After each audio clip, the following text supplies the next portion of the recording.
Kimberly Rice, and you are tuned into the Secret Sauce Marketing Tasting Show, the groundbreaking podcast for business bosses, professional women, and anyone who is hungry to learn how to create the career, business, and life of their dreams by charting their own course.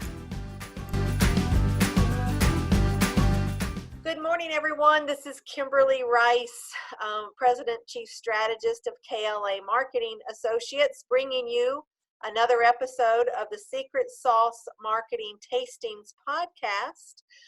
We have an episodic interview discussion with discipline experts all over the country that we know and love, and know that they have very unique things to say on how to grow a prosperous business and service clients. So I could not be more excited than to welcome my friend Cole Silver, Chief Client Officer of Blank Rome here in Philadelphia. So welcome to this morning's Cole. Thank you, Kim. Yes. And so we want to jump right in and share with our listeners about yourself, Cole, and your professional passion, and a few insights into your professional journey. Okay. So just a little bit about me. I practiced law for about 35 years. Started out as a litigator. Then I had my own firm. And then I went in-house. And for 25 years, I served as a general counsel to various companies.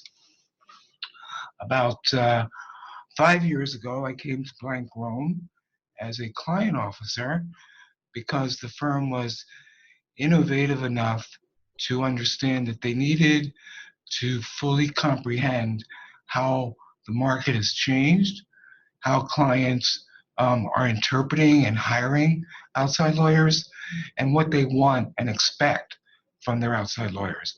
So I've been here about 5 years, and I'm having a ball. Wonderful. So I'm just curious, what led you down the professional path as going to law school and becoming a lawyer? So I grew up during Watergate, Vietnam, and the Martin Luther King riots. And I've always been interested in how people govern themselves and resolve conflicts. So I thought law and would be interesting. And I only wanted to work for the State Department because I wanted to solve international disputes. Well, obviously that didn't work out. So I came back to Philly after law school and started in private practice. And so you have experience both as a private practicing attorney as well as a GC. How would you contrast those experiences? Well, they're really quite different. So, when I had my own firm, you really have to go out and hit the pavements and bring in business. If you don't eat. Right. And when you're in private practice, you basically tell the client, this is your upside, this is your downside, and then the client decides. When I moved in-house, you only had one client, although sometimes it was hard to figure out who was that client. Was it the CEO? Was it the board? Or was it the shareholders? And you actually had to take a stand and give your opinion as to what action we should take. You can't say, this is your upside and this is your downside. You have to have an opinion. They're both really interesting careers. I myself enjoy both. I think because it expanded my horizon as to how business works and how in today's world, every business decision has a legal component.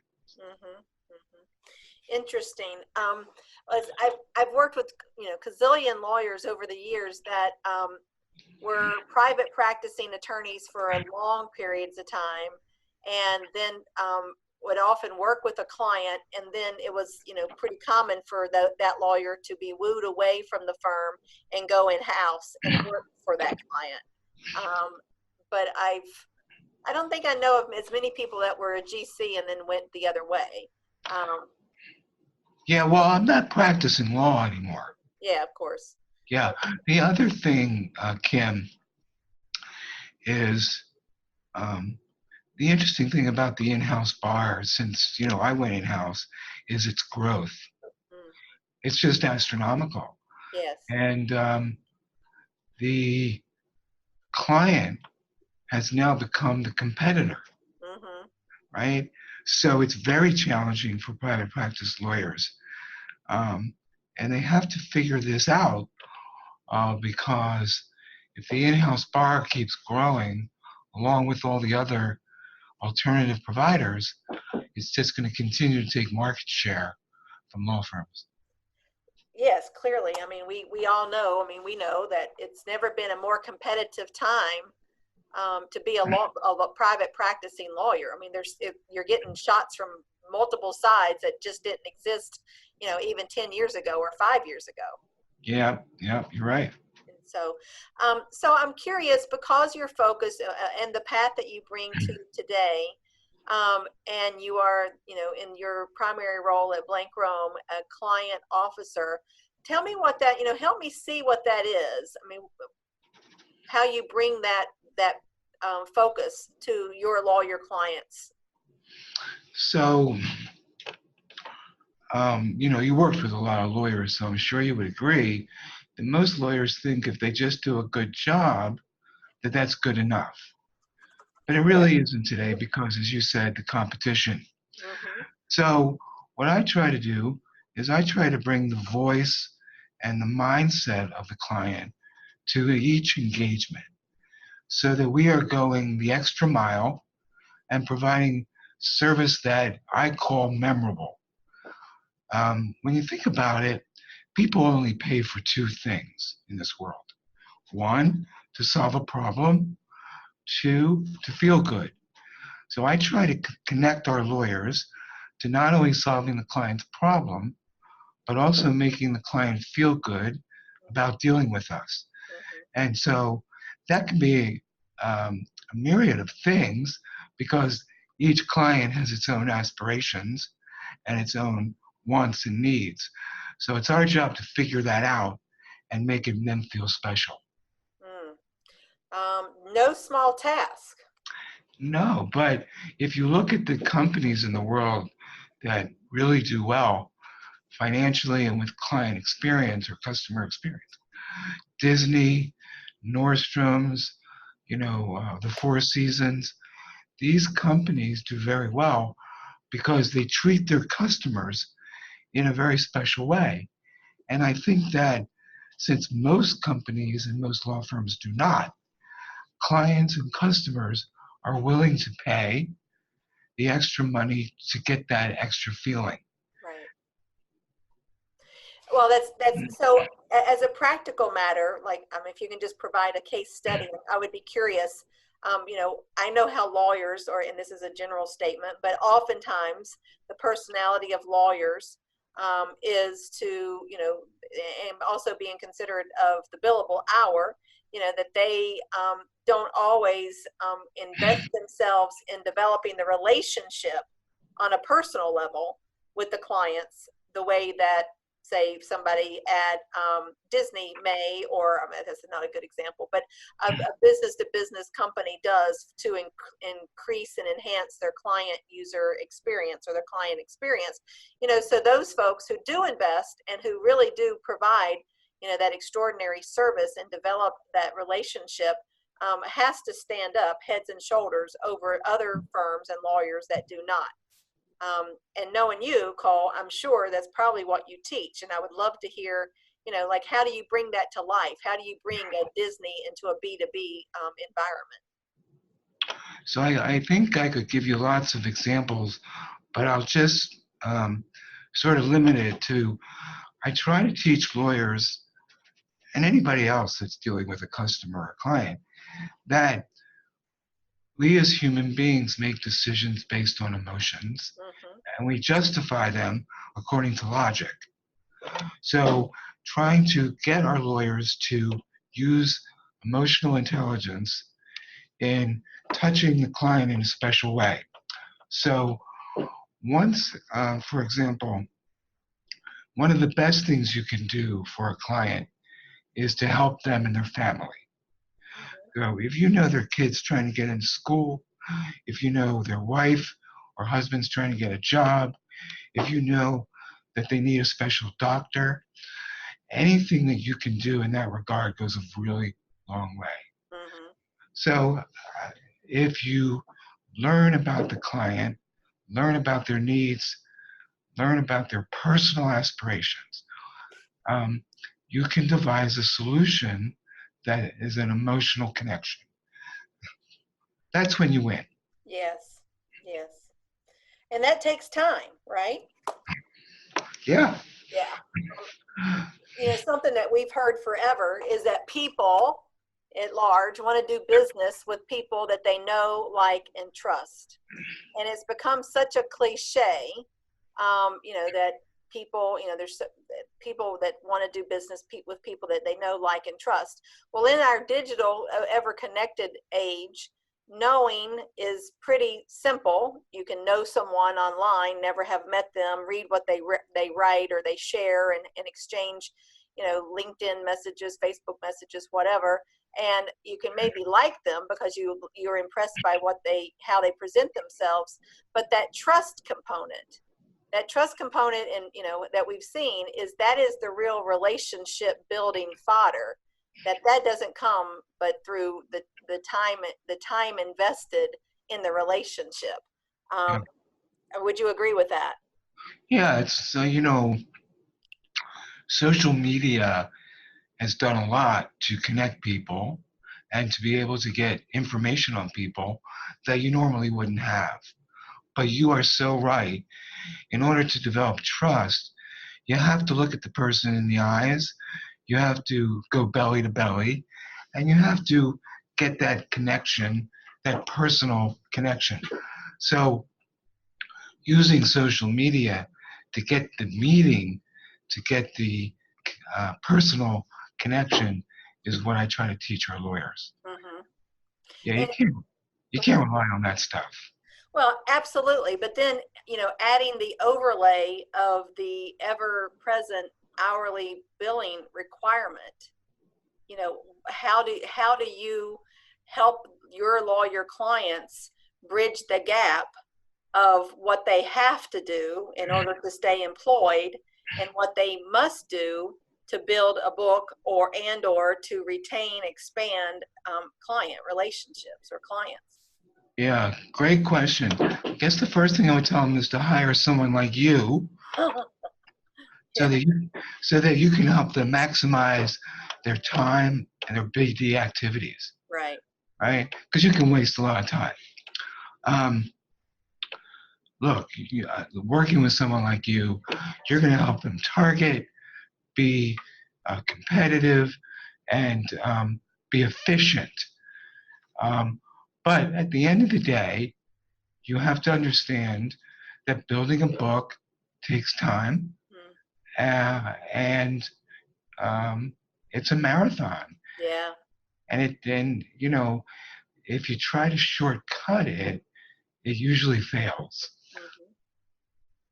One of the things that I've seen in almost 30 years of working with law firms and professionals is, in every way you cut it, we've worked with I was in-house for almost 20 years at 3 different firms, and then now celebrating 11 years of a business owner coaching, hundreds and hundreds of lawyers and professionals, legal professionals, is that there is no shortcut. And every person, I'm not going to say every person, but the majority of individuals and firms that I've worked with and that we've worked with is always looking for that silver bullet, and what we call random acts of marketing, that there's little, if any, coordination, organization, focus, cohesion to their behavior as far as in the name of business development, client development. And I just shake my head because, as you said, there's so much information available, some good, some not so good, that, can walk people through. And there's so many learning opportunities. But it still seems, after all these decades that I've been doing this, that they're still looking for that magic bullet, to help them, deliver the clients in a box with a bow on top. And sadly, because of the, relationship component, it just merely does not exist. Yeah. Yeah. One of your other guests that you had on, Mike O'Hara, Oh, yeah. recently wrote that only 20% of lawyers really want to do business development anyway. Yeah. And that's really true. Most of them don't want to do it. Right. So they're not going to get organized about it. But, giving the 20%, and this is true about any business, giving the 20% the resources, the knowledge, the intelligence, and the time makes the most sense, because that's where you're going to get the majority of your revenue. As you said in your website, 80% of your revenue come from 20% of your clients. Right. So applying that rule makes a lot of sense, because if people aren't committed, like you said, why waste time on them? Yeah, they're not going to do it. You can't make people do anything. You I mean, can't. that seems like a very simplistic thing to say, but I can't tell you how many times we've gone into firms who retain us to train their attorneys, some component, whether it's the associates or the rising stars or some practice group or whatever. And, we deliver tried and true proven training programs, follow up with coaching programs, and there's always one or two who not enthusiastic, but then they just wither because they just can't show up. They just can't show up and be present, and it's always some excuse like, oh, I have this client emergency, for the last 7 weeks or whatever. And I'm empathetic. I really am empathetic to client demands, and because client demands are greater than they've ever been, and I get that. But really, if folks, who are in a business building role and responsibility, whether they're private practicing or they have their own firm or whatever, they have to want to do it. And one of the things that I've seen, and perhaps you saw too, is after or during and after the last Great Recession in 2008 to 10, it became even more competitive. Firms were imploding, and they're still suffering. There's all kinds of mergers and acquisitions going on. And, for the first time that I saw, that I've been a part of it, that, the attorneys were getting the message that every attorney needed to be building a book of business, or, and I'm sure you've been in these meetings where the management committee comes in with their spreadsheets and are looking at the folks who are not even covering their overhead, or they don't feel like they're on the path to developing their own book of business, and they are terminated. Yeah. If you and I were to start a business, we wouldn't make everybody in sales. Right. Right? So I don't know why law firms think that everybody can go out and bring in business. They can't. No. But you know a lot of sole practitioners. Yeah. And I had my own firm. When you're at that level and you realize you're not going to eat if you don't bring in business, different world. Well, it's a very different world. And it's unfortunate that, folks who are in firms of any size, firms of any size, it can be cut lots of different ways. I see that there's a lot of complacency because there's a lot of fat, but we know as veteran legal marketers that statistically 5 to 7% of the partners are carrying basically everybody else. Right. And that's a tall lift, the larger the firm that it is. And so sometimes there's no pain, as business developers, you and I, we know that to attract clients, we have to understand their pain points and what are the triggers for them, purchasing our services, for example. And I find that in firms of certain size, they know they have problems. They know that they could do better, but they're not really in pain. Everyone's, garnering a very healthy paycheck and has a very lovely, luxurious lifestyle. And so it kind of doesn't move from I know I need to I am. Yeah. And you know what? I mean, they know all the things that you're saying. Right. There was one lawyer here who was 50 years old, had no book. Mm. And I said, well, let me help you. He said, I can't. I just can't. I hate being rejected. Yeah. And I know I'm at risk, but he just couldn't get out of his own way. Yeah. We see that pretty frequently. I mean, Yeah. I feel badly, but I mean, it's kind of, I take it back, and for years I have been an evangelist to law schools that personally I feel like they commit malpractice in not preparing lawyers to the business of law, because lawyers have no concept when they graduate that if indeed they're going into private practice, that they are going to be expected to be that salesperson, to develop, a book.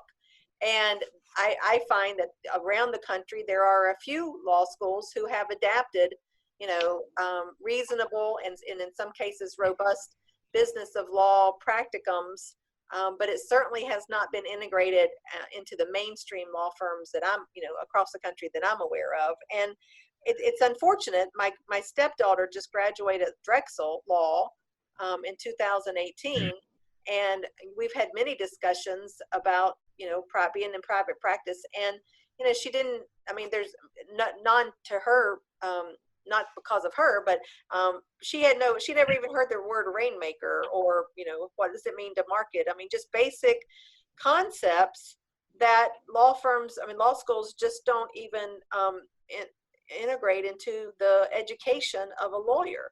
I Yeah. just think that that's wrong. No, I would agree. And look, you're an entrepreneur. I had my own firm, and it's just a different mindset, Yes. right? No matter if you're a doctor, accountant, banker, lawyer, whatever, if you have an entrepreneur mindset, if you believe that clients are your most important asset and that business development is your most important activity, you will have a life of wealth, security, freedom, and impact. Right. If you don't, you will be at risk. Right. That's just the bottom line. It is. So, so when you are working with your lawyer clients there, what is the level like? So how do you bring the best practices of service to your lawyer clients, and helping them, because statistically we know that most lawyers are introverts, which is very difficult to understand that, but that is what the science tells us. But how do you try to bring the lawyers to the understanding and the behavioral modification to bring greater service and divesting in their relationships? So, training, Yeah. accountability, Mm. client feedback, Mm-hmm. and teaching them to ask the right questions and just shut up and listen. Yes, the power of active listening has always been a big one. Exactly. And so what do you find, like in your ideal client portfolio, what does success look like? I mean, as far as the clients that you train, how do you know someone will or will not be successful once they have gone through training, and you're teaching these things? That's a great question. I guess I should be checking on that more often. I'd have to look at their book and whether they're closing more deals. So I should be doing that, quite frankly. Well, I know, I mean, everybody's busy to the max, but I'm just, we put so much out there for them to process, but, it's the application.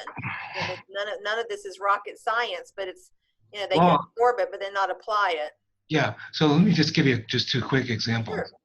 On the clients that I coach, I look at their revenue year over year. Yes. On the clients where I go in and I do a feedback, I look at their additional use of services. Gotcha. So that's my measurements. Gotcha. And so I'm just curious, client feedback is so super important Yes. to expand relationships. I mean, it's been proven time and time again. Yet so many attorneys are so hesitant and resistant to have anyone talk to quote unquote their clients.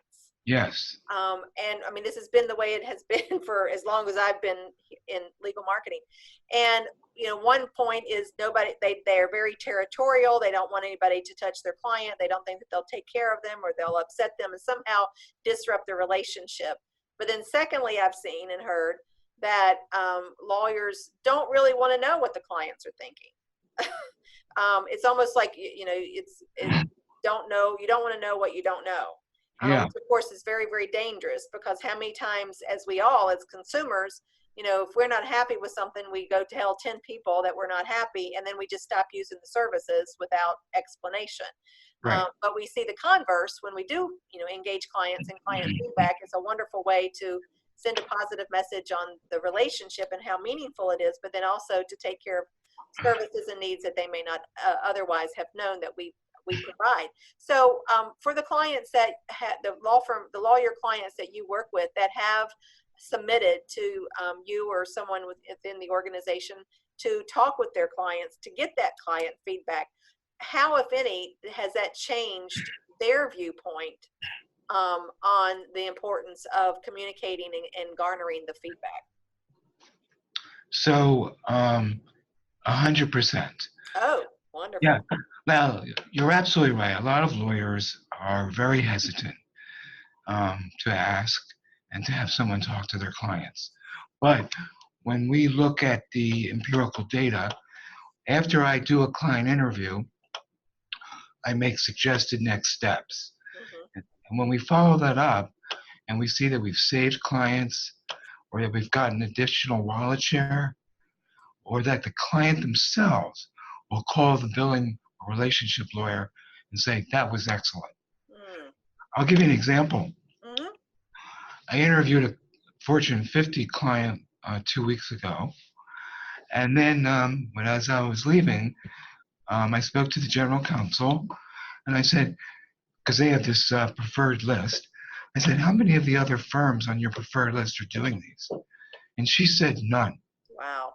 Yeah.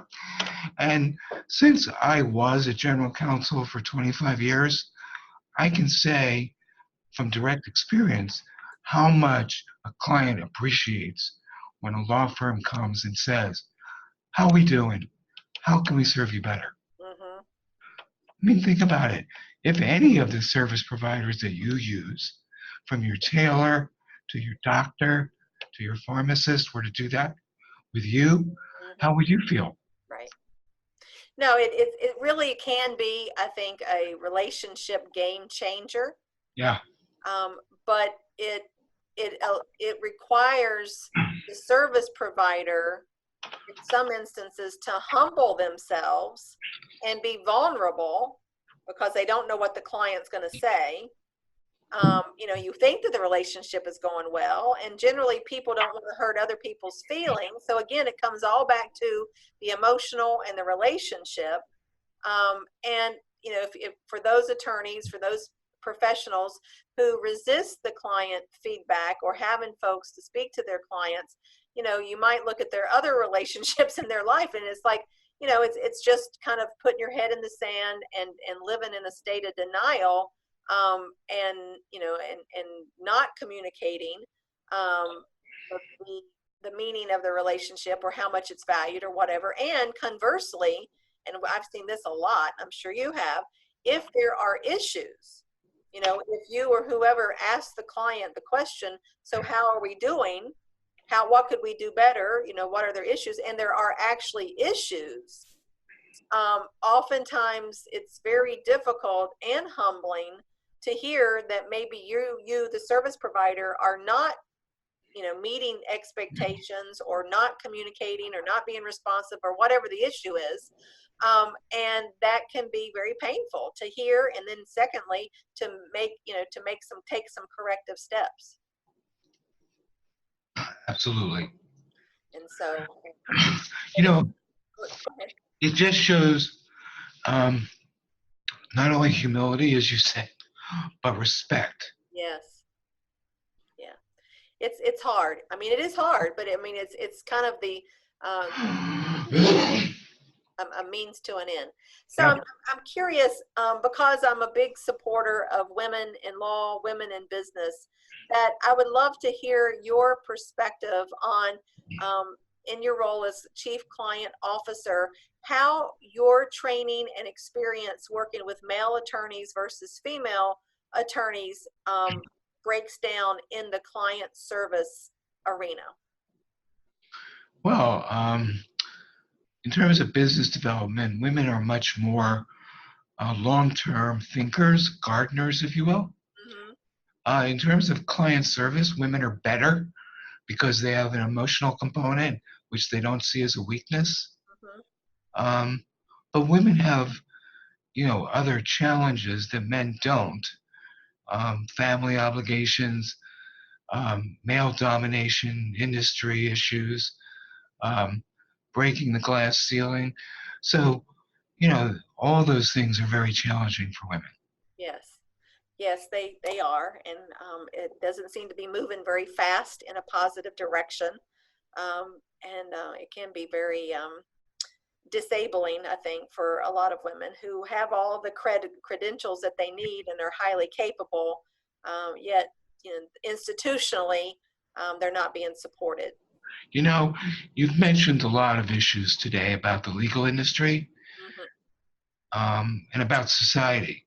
That is, you know, origination, um, hoarding of clients, how the market is doing in general, women issues.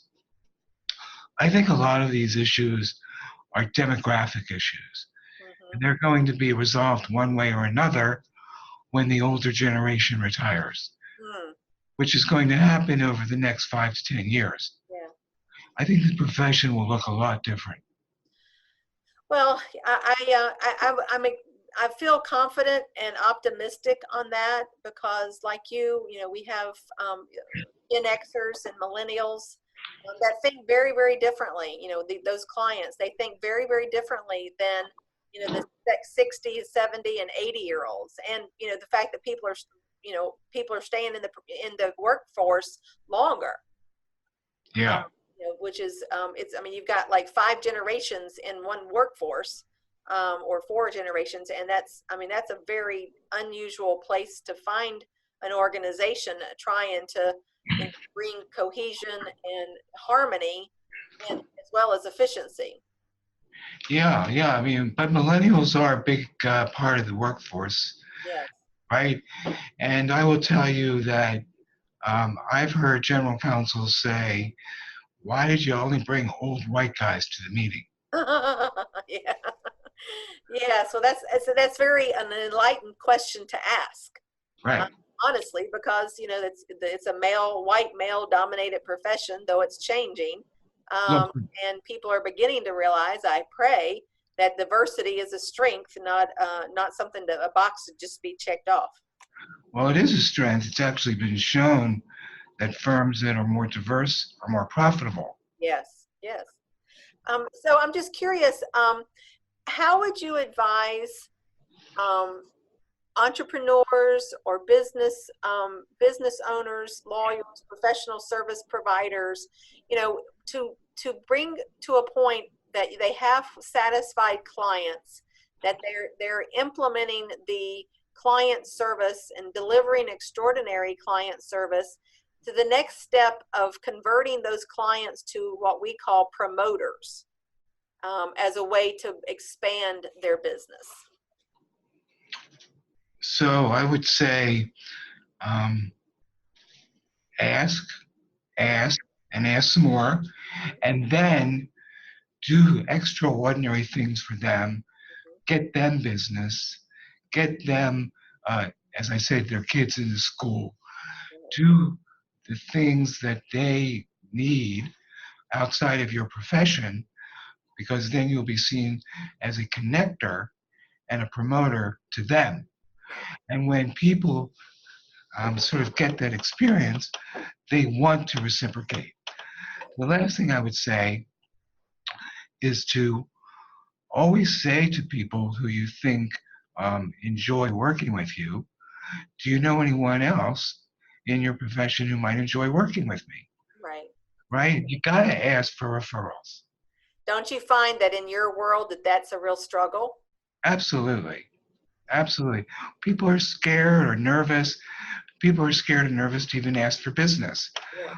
But as I often say, I want to hear you get rejected 10 times because then the next time you'll get a referral. Right. That's what I find over and over again is that, and I always say, if you never ask, the answer is always no. Right. Exactly. But it is, and that comes from, having the confidence in your own service and your own skill set, ability, or whatever. But you cannot grow a business without that one component, the referrals. I mean, Yep. that to me, when I hear and see and work with law firms and lawyers, and they, routinely say, I ask them, what is the greatest source of your business? And they tell me referrals. It doesn't get any better than that, in my view. Yeah, it's word of mouth. Yeah, word of mouth. So, Cole, you've had an extraordinarily distinguished career, private practicing lawyer, entrepreneur, general counsel, working for a prestigious firm here based in Philadelphia, but all over. But I'm just curious, what if you had to give yourself your younger self, one piece of professional advice, what would that be? So besides hiring Kim, I would say it would be to stop worrying so much and enjoy the ride. Yeah. I worry too much. And isn't it funny how worry doesn't really change anything? No, it just hurts. So I look back and I said, I just worried too much. Right, right.